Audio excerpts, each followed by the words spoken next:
Bonjour et bienvenue dans les petits plats de Sandra, des plats simples et accessibles à tous. Aujourd'hui, nous allons apprendre à faire une omelette aux pommes de terre. Pour cela, il vous faudra 5 œufs, 6 pommes de terre, un oignon, du comté, de l'huile d'olive, du sel, du poivre, de l'ail et du persil. Épluchez les pommes de terre et découpez-les en petits carrés de taille homogène, une demi-pomme de terre en 6 ou en 8 selon la taille.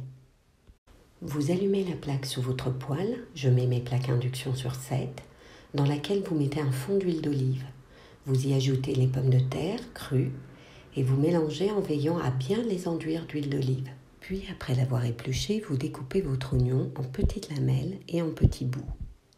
Vous remuez vos pommes de terre, vous allez les laisser dorer 3 ou 4 minutes entre chaque mélange.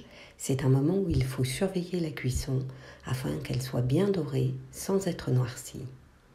Quand elle commence à être bien dorée, vous salez, vous mélangez, puis vous couvrez et baissez un peu le feu.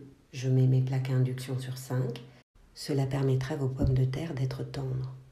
3-4 minutes après, vous ajoutez vos oignons que vous mélangez bien aux pommes de terre et vous remontez votre feu. Je mets mes plaques à induction sur 7 et vous recouvrez.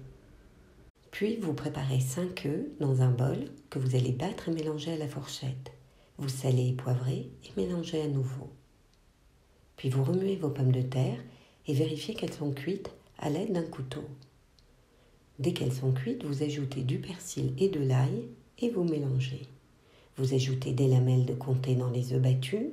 Je le fais à l'économe en grande lamelle, mais cela fonctionne aussi avec des bouts coupés au couteau. Versez le mélange sur les pommes de terre et mélangez pour bien répartir le fromage, puis couvrez. Au bout de 2-3 minutes, quand les œufs ont commencé à cuire, faites tourner votre poêle pour répartir l'omelette.